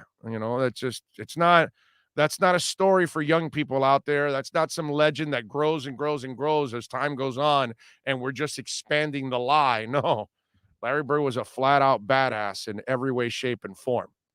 So I thought that was a funny story to share with you guys with Jamal Mashburn when I saw that. I really like that. All right. Don't forget, you can reach out to us on Twitter at Big O Show. If you have any questions, if you have any comments, always appreciate it immensely. Also, you can reach out on the YouTube chat board. If you're watching, you can send in your questions. Remember, if you're even listening on the podcast in the middle of the night on a weekend and you hear something that you like, don't like, agree, disagree, all of that, I'm going back and forth with some guy now he's going all crazy on me because I said everybody should have a vaccine. He's like, well, if somebody gets sick, and it's like 1 in a million might get sick or whatever it is. That happens with polio. That happens with everything. So I answer it too. You know what I mean? So it doesn't really matter. So if you're listening in the middle of the night and you got a bone to pick, you can always send it in to us. Big O Radio Show at yahoo.com. Everything's Big O Radio Show pretty much. So Twitter is Big O Show, but Instagram, YouTube, Twitch, all of that is Big O Radio Show.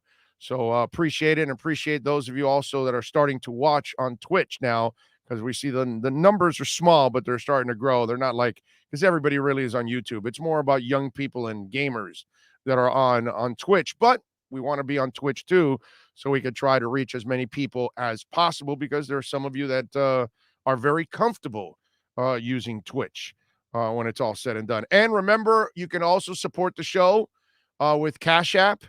You can send it to us at Cash Big O Show. We have the super chat also on YouTube, but Cash App is probably better, because that way YouTube doesn't take any of our money. You know what I mean?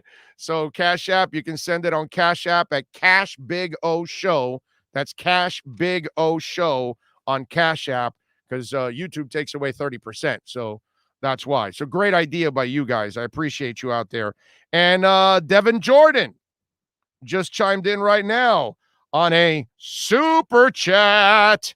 Thank you, Devin. Thank you for sending in the super chat. I appreciate you, and appreciate you supporting the show in many ways, like you do all the time, man. Good stuff there. Let's see. What else do we have to talk about? Well, the NILs are in, right? College football players and basketball players and all of that, they're going to be able to now actually get endorsements. And obviously, there's a slew of them that have already come out since last night. Just to kind of focus locally for us, De'Aaron King ends up getting 2 Tampa companies to commit, Hauling Junk and Moving and Murphy's Auto Group. He got a $10,000 signing bonus, according to the articles I read. Total value of the contract is $20,000. So we'll see. I don't know how this is going to affect college football or not. I'm not exactly sure. I really don't. My only guess right now is that it's going to affect smaller schools. Smaller schools, smaller TV markets. Smaller TV markets, smaller sponsors. So you go to bigger schools in bigger markets that have more boosters, that have more money tied to it. There's more money to be had. You know what I'm saying? So I'm just wondering, if you're at Middle Tennessee State and you got an offer to start at Middle Tennessee State because they lack wide receivers, but yet Ohio State is offering you a contract, but you may have to, be third string or fourth string, but you're in Ohio State. You know what I mean? You're at FSU. You're at Miami. You're at USC. So what are you going to do? You know what I mean? And I know it kind of sounds weird, like, oh, if they're offering a scholarship to a guy at Ohio State, he's not getting one from Middle Tennessee State. You're probably right. But let's just say whatever it is, Northern Iowa, okay? Nevada, which is a pretty decent school, by the way, but it's not Ohio State. So let's say you're getting one from Nevada and South Dakota and Ohio State. That's possible, right? Because those are pretty good programs in their own right, but they're not going to have the kind of money that they have at Ohio State. You know what I mean? So this is, and the schools that have the stronger boosters, they're the ones that are going to have the stronger opportunities to pay these players.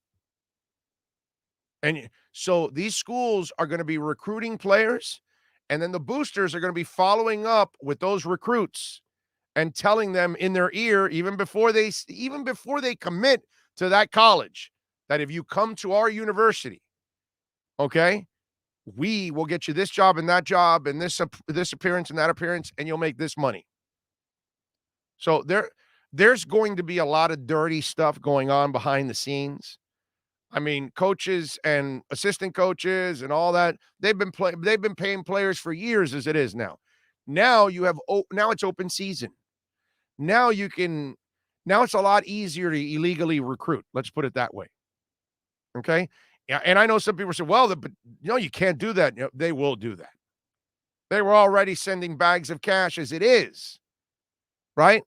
Agents send it to players when they're coming out of college to go to the NFL. And now you're going to have agents, and you're going to have the boosters, which obviously are going to be the biggest culprits of all.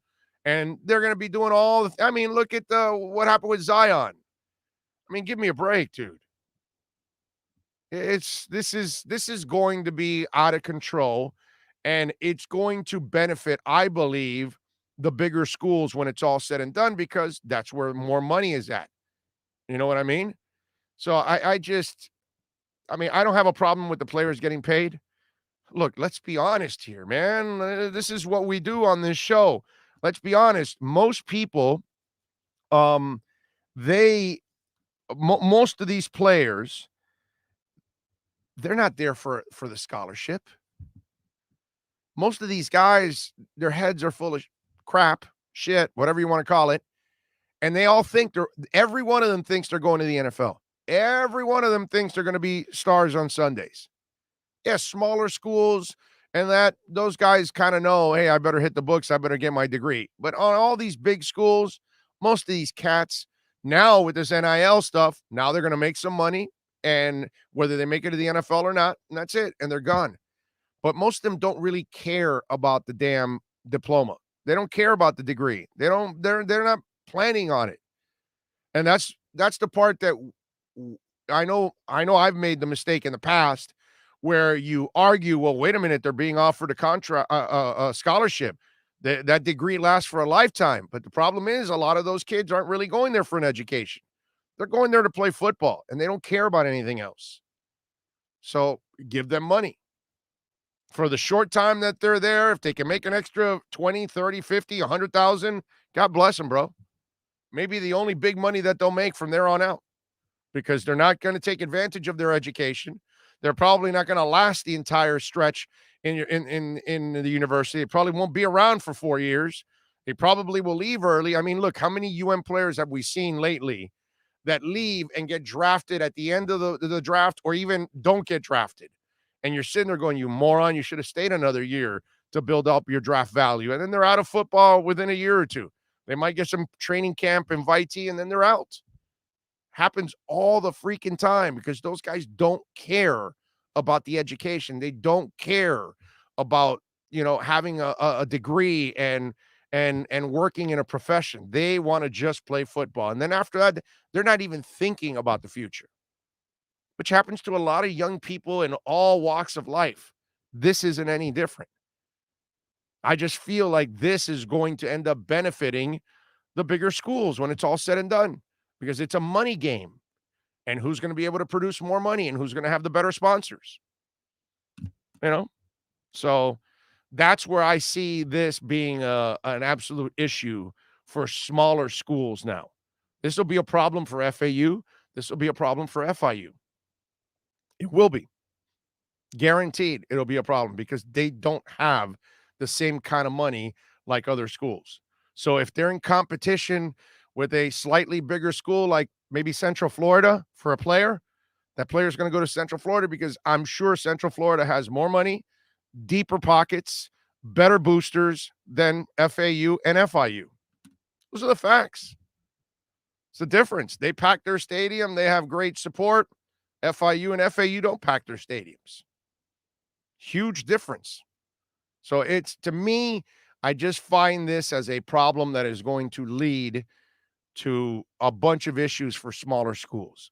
I don't care, because in the end, I'm a college football fan, and I'm usually watching the bigger schools. I'm not watching, Middle Tennessee State taking on Troy. I don't care. You know what I mean? Only my boy Alex Donald might be watching because he bet on it or something like that.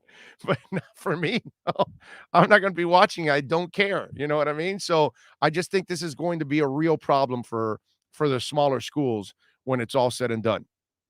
Oh, will the new NIL policy help compete with the big boys like Bama and Clemson? Nope, not at all. No. You know what's going to help you compete with Alabama and Clemson? Manny Diaz. Yeah, that's the guy. Yesterday, I forgot who it was, Gary Arita or something. He said, players are going to kill it on here with all this stuff. And I tweeted back to him that none of this really matters at all for the University of Miami. To me, that's the real issue. If you look at what's going on, I said, Gary put things a bit different in the 305. Miami is going to crush this NIL movement. And I sent back to him, they will only crush it when Diaz becomes a complete head coach. Kids making extra cash isn't anything but window dressing. This isn't anything. Doesn't mean shit, dude. Not going to help you. If you don't know how to coach players up, and if you can't adjust in the second half, and if you can't have your players focused week in and week out, and if you can't have them prepared after bye weeks to take on opponents, the money doesn't mean anything. It's not going to help you at all. It might hurt you more than help you, because a guy may end up losing a little bit. We just talked about Tyler Herro. Success, attention, all of that. He kind of let his guard down. There was no hunger to build on that the following season, and he got exposed. Why? Because he got some love from people out there and all that stuff. So he got a big head. He's got a hot babe, and he thinks he's on top of the world, and he's arrived already. That may happen to some of these kids. These are 18, 19-year-old kids, And they've never had $10,000 in their lives, in their hands. Now they have it, and they're close to South Beach. Oh, Lord. Okay? So until Manny Diaz busts out, if he's going to bust out, and prove that he can hang with those coaches on an X's and O's basis, and on a recruiting basis, and on developmental basis, and as a custodian to the program, all of those things, this doesn't mean jack at all. This does nothing whatsoever. I think this makes every coach's job a little harder because they're all of a sudden having, some of them are going to have some money, and you don't know how they're going to react when they get the money. You just don't know, dude. And that's the scary part. That's really the scary part. This is going to be a challenge. It's going to be a challenge. There's no doubt. But this does nothing on the competitive side for the University of Miami. The coach is the guy that's going to make the difference. So Manny's got to, develop into a head coach that knows what he's doing week in and week out and has his players ready for every situation, like Nick Saban. And that way you can win, and that way you can continue to recruit those top players, And if you're going to beat the Dabo Sweeneys of the world, you need to be a badass coach with a great program. And the University of Miami is not even anywhere close to that right now. I mean, we could try to convince ourselves. We could try to spin it all you want. I mean, I've already seen people trying to spin it that, Miami will be competitive and this and that, and maybe they got a chance of beating Alabama, and it's like this is the offseason where you just try to build fake hope all the time. You know what I mean? Instead of just being brutally honest, look, this is what you are until proven otherwise. And that's what the Canes are until proven otherwise. So I just don't think this will help the Canes out at all. Rage Dolphin Maniac, yeah, but I paid $220K for my education. Nobody at my school paid me. Yeah, that's how it goes. Oh, you need to school some of these younger Finns fans, channels like TD and Reasons. They won't stop with the Watson coming to Finns derangement. I think they do it for clicks. Yeah, I mean, that's the only reason you're going to be talking about Watson at this point. It doesn't make any sense. The entire plan has been with Tua moving forward right now. Why would they disrupt everything at this point in time? And why are they going to give up the world for the guy? Because that's what's going to end up happening. You're going to have to give up a ton of picks and players and all of that. And that kind of throws you completely off from what you're doing.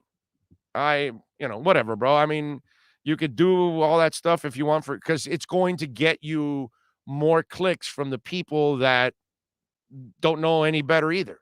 You know what I mean? But I don't like wasting my time with that kind of stuff. I'll talk about it when it's actually, reasonable at that moment to actually, or realistic, let's say, to talk about it. But at this point, we did it already last year when everything was going on with him and everything broke and all that. We're done.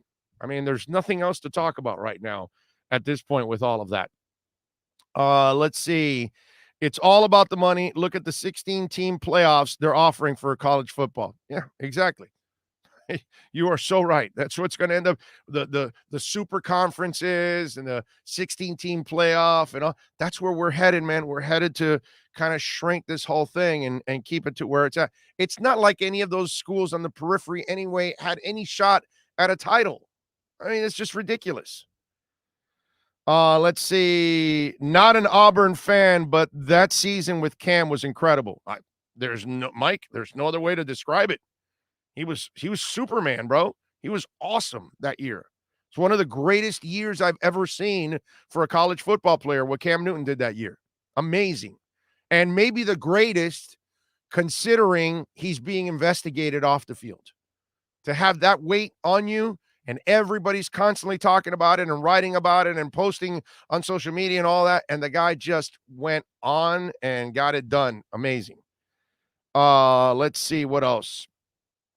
NCAA needs to allow colleges to pay their players. It will eliminate a lot of stupidity, or the big schools need to walk away from the NCAA and do it their own way. Tremolio, that's coming anyways. Eventually, the NCAA will be booted out, and the power conferences will take over, and they will manage it themselves. We're headed in that direction. It's only a matter of time when it happens. The NCAA has been outdated for a long, long time, not needed for a long, long time. What the conferences should do is collectively the big conferences should get together and create their own committee that is individually separate from the conferences, so they can help decide certain issues and things like that. But outside of that, they can manage it themselves. They can hire their own commissioner to oversee all the conferences and the playoffs and all that kind of stuff. They can do all of that. So that's we're headed there in the end. Sometimes I start watching the YouTubers talk about the Dolphins, but don't last more than 5 minutes when I turn it off. Nathan says, Big O, how do you feel about Jalen Phillips to the Dolphins? My favorite draft pick. Kid's a player, bro. Kid's a player. The only thing I was concerned about were the concussions. And when you start to think about it, one of them was in a motorcycle accident, which could happen to any of us. And he hasn't had any since. So he's been, pretty clean since. I can't deny the player, the talent. If that injury history is not an issue, should be a hell of a draft pick for the Dolphins. Okay. I think maybe I overreacted a little bit on the concussions leading into the draft. I may have done that myself. You know what I mean? So I can't argue with the pick. The pick is, everybody you talk to around the NFL, they love the kid, dude. I didn't get anybody to say anything bad about Jalen Phillips. Not only that, he's also wired the right way, apparently. Like, he's a good kid and works hard, got great work ethic. Like, he loves the game and all that. So he's actually wired the right way, too. That's the other thing that you find out about the kid. Clickbait sucks in the chumps. That's you're right. You're right. Ricky, you nailed it. You're right. That's kind of what it is in this world. Yeah. Let's make it, let's sucker them in. I'm with you. Don't forget, you can support us in many different ways. Smash that like button. Okay, we got to pick up that number, please. Smash that like button. One of the most important things that you'll do if you're listening to the podcast, if you're watching on YouTube, please smash the like button. If you got any questions, you can send them in on the YouTube chat board. You can also support us through Cash App.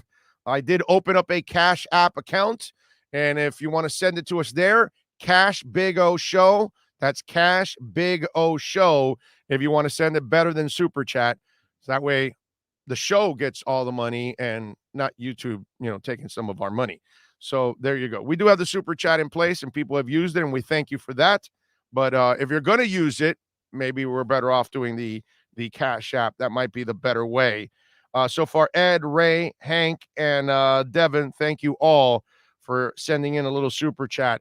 By the way, thoughts and prayers to Biz Marquis. Biz is actually in really bad shape. The rumor was around last night that he was dead. And then they kind of came out with the whole thing that he's not dead. And that he right now, I know he suffered. Apparently, this is the official statement from the Biz Marquis family. Biz Marquis passing is not true. Biz is still under medical care, surrounded by professionals who are working hard to provide the best health care possible. Biz's wife and family are touched by the outpouring of love and admiration from his friends, peers, and fans alike. At this time, we ask for your continued thoughts, prayers during this difficult time. So I just want to say, I know that it's not like we consider him a musical genius or anything like that, but he's kind of a a pop icon. He's kind of one of the faces that we grew up with in the 80s and the 90s. And so, you wish him the best. And he looks like a likable dude too, on top of all of that, when you see Biz. So whatever his health issues are, man, prayers to Biz Marquis, and hopefully he's able to pull through. Okay. So I just wanted to mention that because I thought it was sad, because he's still relatively a young man. He's not really old. So we don't want to lose him yet. Hopefully he can recover and enjoy the rest of his life with his family, which obviously is by his side, which is just absolutely amazing. So thank you all out there as always for supporting. Appreciate you all out there. What else do we have to talk about a little bit on the show? Oh, by the way, they caught the Tour de France lady. Did you hear about that? So you guys know about the Tour de France lady, that she went out and caused an incredible accident. So apparently, they were able to catch her finally after causing that crash. Although she does get lucky right now, the Tour de France organizers have now dropped their complaint against the 30-year-old woman that caused a pileup, and they say the story's been blown out of proportion. Race deputy Pierre-Yves Thalaut or whatever it's pronounced, previously said that the organization would sue the woman in hopes of preventing another accident, but the honchos have since had a change of heart. The woman isn't fully in the clear just yet. She still could face legal action from the riders who were forced to back out of the event due to the crash. I personally think this bitch needs to pay a serious price. Yeah, because, stupidity only goes so far, and you just can't say, oh, sorry, because you knocked out some people that have worked incredibly hard to be in this race at this moment. These are professionals that are absolutely dedicated to their craft. This is how they make a living. They have sponsors. There are commitments. And you jackass, you wanted to get into the camera because the bicyclers or the bicyclists were there, and so you get in the way of the damn road and you cause this major accident and got some people seriously injured in all of this, and they had to drop out of the race. And maybe some of them ended up losing the race because they fell, and maybe they might have had a shot at winning. So that part there cannot be forgiven. See, I tell you guys this all the freaking time. Sorry doesn't cover everything. There are just some times where sorry just doesn't cover it. You got to have more common sense than that. And she didn't. So I have zero sympathy for this woman. All my sympathy goes to the professionals who were hurt by all of this, and they, for what? For stupidity. Because some jackass wants to get in front of the camera and have, 2 seconds of fame. You don't even get any. Now you got the fame because you're a jackass. That's yeah, she's the dumb broad that got in the damn race and hurt these people. That's what she's known for, the dumbass. And if this thing drags on, and then her name will be infamous with it. That's what will end up happening. I have zero sympathy for this woman. Zero. Okay, I feel more for the people that got hurt in this race more than anything else. That to me is really more the issue here when it's all said and done. Sad. Really is sad. All right, don't forget you can send us an email, bigoradioshow@yahoo.com. You can always reach out to us there, bigoradioshow.com. bigoradioshow@yahoo.com. I'm sorry. If you want to reach out to us on the email, always appreciate that immensely. Did you guys see the story with Brandon Jacobs? Brandon Jacobs was a pretty good running back for the Giants. I remember Brandon Jacobs, and I went out to the Las Vegas Football Classic, a postseason event, to cover some of the draft picks. And, I've bounced around over the years, the gridiron, the Senior Bowl, the East-West, the Combine, all that kind of stuff. So one of them that I went to was the Las Vegas Football Classic. And some young man from Southern Illinois, the Salukis, was at running back, and he was just running people over and just causing all kinds of havoc throughout the week. And then in the game, he was just, torturing people. And he made a name for himself. Now, Brandon had transferred from Auburn. And he transferred from Auburn because, they had some guy named Ronnie Brown and Cadillac Williams. And so they were loaded at running back, and he knew he wasn't going to end up playing much. So he transferred to Southern Illinois, and he made a big name for himself because they saw, wow, this is a ginormous back, because Brandon Jacobs was an enormous running back. Okay, he was built like a defensive end. All right, that's how this guy was built, and he was a hell of an athlete. And he had a pretty good run overall. Now he's been retired for a while now. And so Jacobs now is, and this is all, we had Riddick Bowe, we mentioned, who looks like an absolute old man at this point, and he's 53 and wants to have he's joining celebrity fights, which is again a joke. So Jacobs now said last month he wants to make an NFL comeback as a defensive end. Well, I'm sure he's been retired for a while. There's no way he can be a running back, because I'm sure he's bigger and older and slower and fatter. Let's just be honest here. And he might get a chance, apparently.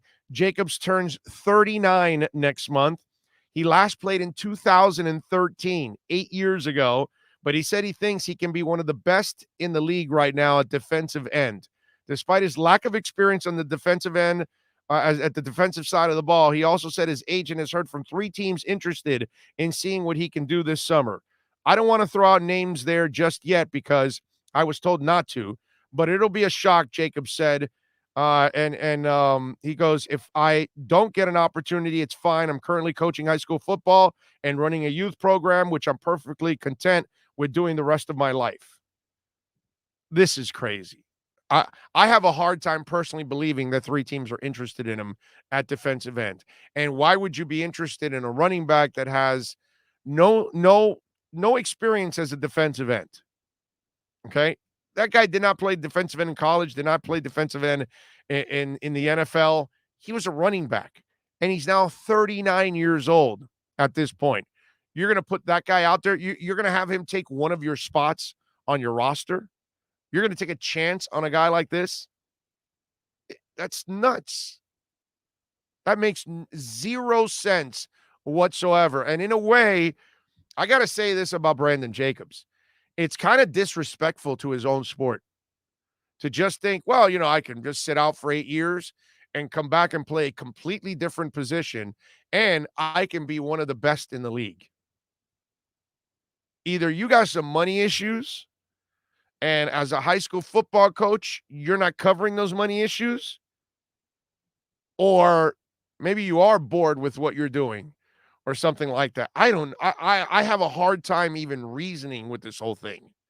It just seems like the wackiest thing to do, that a guy that's 39 years old, okay, is all of a sudden now going to walk in and play defensive end in the NFL at the highest level. It just seems like an embarrassment waiting to happen, or worst case scenario, an injury waiting to happen. Because here's a guy that has not beat up his body like football does for 8 years, and now you're going to try to get in shape, and you're going to try to play that game at defensive end. I just have an incredibly hard time, believing that. I really do. Agree. Saw the video clip, and that was super dumb. Andres says, Big O, what do you think about Flo being 16th ranked head coach? I believe by the end of the 3rd year, he will move up like 5 more ranks. Bones, I got to be honest with you, bro. I really don't give a rat's ass about rankings and the coaches and what other people think about Flo, because for me, I just love what I see from Flo. I love the fact that we have not had a coach that we feel better about for going into the 3rd year. From the 1st year to the 2nd, we felt better. From the 2nd to the 3rd, we feel even better about the guy. We haven't had that kind of a role. Not Dave Wannstedt, not Jimmy Johnson, okay? Not Kem Cameron. He didn't even get to the 2nd year. Not Tony Sperano, not Adam Gase. You felt good from year 1 to year 2, but then year 3, you went downhill again, right? That's how it went. Because years 2 and 3 were downhills. Year 1 was the whole surprise. After that, it's over. It's kind of like Tony Sperano. You had that one lucky year, then after that, never followed up. We haven't. Think about that. Since Shula retired, there's not one coach that we felt better about as the years have progressed. It's always been whoa, whoa, all the way down. Like this, mostly. All the coaches you hire. Wham. Okay, because Philbin was like this the entire time. Tony Sperano from that first year of 11-5, and then it was all downhill after that. Dave Wannstedt had some early success, and then everything downhill after that. It's been like that for everybody. Flo, that's it. It's been like that the whole time. So I don't care what they rank him. I don't really give a crap. I just want Flo to go out there and do his thing and be a great coach, develop into a great coach, and hopefully we have him here for a long, long time. And hopefully what we're seeing here wasn't an aberration the first 2 years. It's something that they're building, to keep building. And like Chris Greer has said, something that is consistent from here on out. And that's what we're hoping for. So to me, I don't get caught up in all that kind of crap and hype and, well, this guy's ranked and, the coach. I just love Flo. That's all I know. I love what I see from the guy. I think he's the right guy. I think Chris Greer found a really good coach. And I think a lot of people around the league, that's to me, that's my favorite part about all of this. I don't need the ranking. I just need to hear from people around the NFL tell me about Greer and Flo and how they're all impressed by what they've done. Because that's what I constantly hear around the league. That's what I hear from people that write a lot about this. That's what I see on TV at times. All I ever hear from football people that know is praise for Chris Greer and praise for Coach Flo. That's what I want to hear. I want to hear from the people that see the same thing I see. You know what I mean? I don't want you trying to talk me out of it and tell me, no, Joe Philbin will turn it around. And no, Tony Sperano will turn it around. No, and Wannstedt will figure it out. And this, no, I don't. I know what I see there. And I know what I'm seeing right now with Flo. I'm seeing a hell of a coach. Where you rank him, I don't care, bro. I'm just glad the Dolphins have him. That's it. I'm just super, super happy and blessed that Flo is here on this team. Because after going through all the coaches we've gone through since Shula, this is the best I feel about a coach since Shula. Yeah, better than Jimmy. Jimmy was all hype. In the end, he really couldn't produce what he needed to. Did a great job building a defense, but outside of that, he could not win the way he said he was going to do it. Oh, you're wrong in Philbin. He was never up, Tommy and Hialeah. He was more like Fire Marshal Ed. You're right about that. Yeah. Philbin was like this. Well, I did say that Philbin was like that the entire time. Except for, of course, our owner, who then gives him an extension after winning a meaningless game, a flukish game against Minnesota. Man, that drove me crazy. Bone says, I don't follow front office and interviews until we got Flo, so I agree with you. Yeah, man, Flo's awesome. I have doubt Flo will regress. He was winning games he never should have won. Yeah. You're right. And those are the things that I say all the time that to me Flo has Shula characteristics. Not Shula, but he has Shula characteristics. So there you go. Appreciate all of you as always reaching out to us here on the show.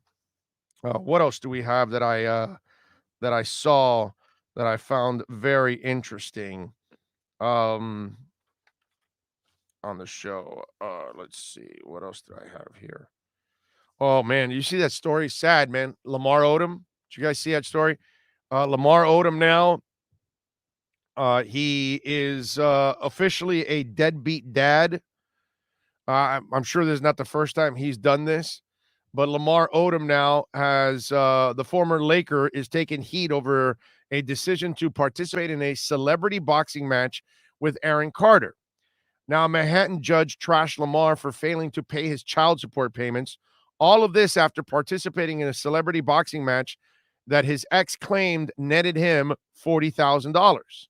According to Page 6, if Mr. Odom is in good enough shape to participate in a boxing match, he's certainly in good enough shape to abide by his obligations to support his children as set forth in the settlement agreement, Manhattan Supreme Court Judge Matthew Cooper said during a video hearing.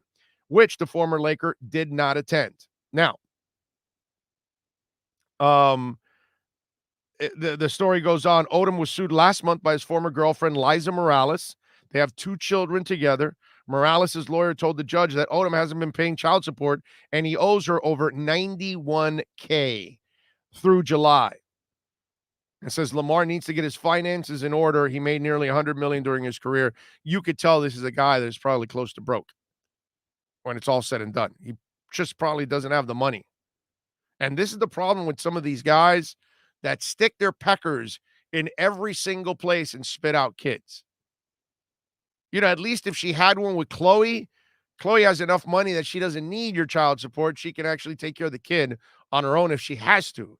You know what I'm saying? It's like, you know, you're with Tristan Thompson on and off or whatever, but that loser also will end up being broke because he bangs everything that moves. And you know what I never understand about these guys? You ever thought about maybe, you know, pulling out or putting a combat helmet on or something like that? And you see it all the time. Well, this guy's having his 6th kid with his 5th baby mama. He's having his 8th kid with 7 baby mamas. It's like, at one point or another, do you realize that you're going to be broke now? Because you got to pay child support for all these people. And these kids are going to want, they don't live like you and me. Okay. I mean, I'm sure these women are probably using some of the money for themselves and not for the kids, but man, the child support, it's thousands and thousands and thousands a month. 25, 50, 100,000 a month. How in the hell can you keep that up when you've got 4 or 5 of these women bouncing around? I just never really understand that part. That's why so many of these idiots end up broke. It's just one of, and again, I've said this many times. Lamar Odom is a really nice guy when you meet him. There's no doubt. But wow, the demons that guy has absolutely torn apart his life. And this is one of the reasons why it'll get absolutely torn apart. Because you do stupid things like this, putting your pecker in every hole that's out there and having kids left and right. Crazy stuff, man. Now, you want something even crazier than that? You guys, do you know what dedication is for a football coach? Okay. I'm going to show you what dedication is for a football coach. A semi-pro football coach, all right, owner and coach player of a semi-pro football team tried to rob money for his team. A man was shot and killed as a bank security guard in Indiana, and he walked away with $10,000 in order to pay off the bills of his amateur football team he owned and coached, the Chicago Times reported. Haley Gist Holden, owner-coach of the Illinois Panthers, allegedly ambushed First Midwest Bank guard Richard Castellana as he was walking on the sidewalk. He allegedly shot him in the face on June 11th in an incident in Gary, Indiana. When the owner of the Illini Panthers was tracked down in Georgia, he offered to work off the charges by becoming an FBI informant. The second man that was involved was also apprehended. And the second man as charged in the Gary Bank robbery that resulted in the death of the bank security guard, Haley Gist Holden, was arrested in Georgia a week after the robbery.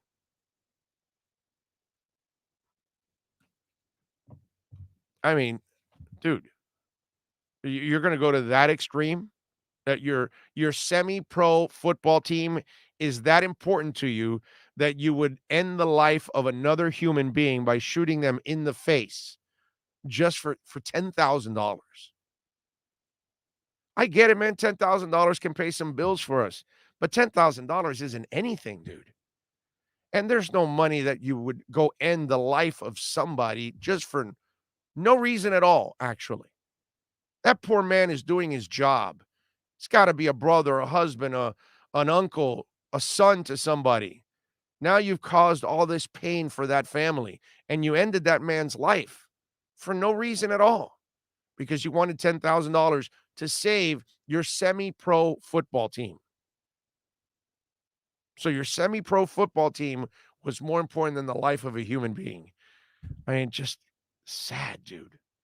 That is just a terrible, terrible story. I saw it, and it's like, It's crazy the things people do nowadays.